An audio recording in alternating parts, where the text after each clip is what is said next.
ஓம் சாந்தி.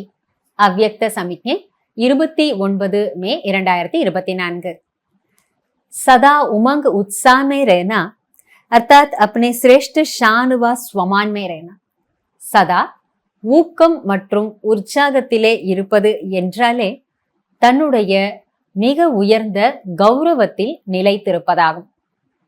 நம்முடைய மிக உயர்ந்த கௌரவத்திலே, அதாவது ஸ்வமானத்திலே நிலைத்திருப்பது. சுய கௌரவத்தில நாம இருக்கோம், அதனுடைய நினைவுல இருக்கோம் அப்படின்னாலே தானாகவே நமக்கு ஊக்கமும் உற்சாகமும் நிரம்பி இருக்கும். सदा इसी शान में रहो कि हम सदा खुश रहने वाले और दूसरों को खुशी बांटने वाले दाता के बच्चे, सदा देने वाले लेने वाले नहीं। सदा இந்த கௌரவத்திலேயே நீங்கள் இருங்கள். அதாவது நாம் எப்பொழுதுமே மகிழ்ச்சியாக இருப்பவர்கள் மற்றும் மற்றவர்களுக்கும் மகிழ்ச்சியை, குஷியை பகிர்ந்தளிப்பவர்கள் ஆவோம். வள்ளலின் குழந்தைகள் ஆவோம். சதா கொடுப்பவர்களே அன்றி பெறுபவர்கள் அல்ல. நாம யாரு?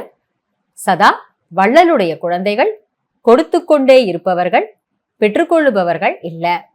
அதனால இந்த ஒரு மகிழ்ச்சியிலையும் ஆன்மீக சந்தோஷத்திலையும் ஆன்மீக போதையிலையும் நம்ம இருப்போம்.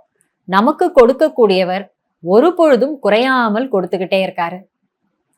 அவர் நமக்கு கொடுக்கிற அந்த சந்தோஷத்திற்கோ பாக்கியத்திற்கோ சக்திக்கோ அவர் எந்த விதமான எல்லையை வைக்கவே இல்லை, குறை வைக்கவே இல்லை. தினந்தோறும் கொடுத்துட்டு இருக்கிறாரு, ஒவ்வொரு கணமும் கொடுத்துட்டு இருக்கிறாரு. அப்ப என்னுடைய தந்தை சதா கொடுக்கின்ற வள்ளலாக இருக்கார். நானும் அவருடைய குழந்தை, மாஸ்டர் வள்ளலாக ஆகி சதா கொடுத்துக்கிட்டே இருக்கேன்.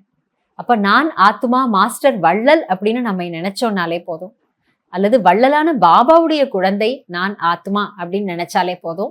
நாம அந்த ஸ்வமானத்திலையும் இருப்போம்.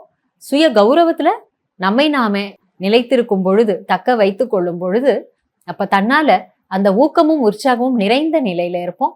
மற்றவர்களுக்கும் மகிழ்ச்சியை கொடுத்துக்கிட்டே இருப்போம். நன்றி பாபா. ஓம் சாந்தி.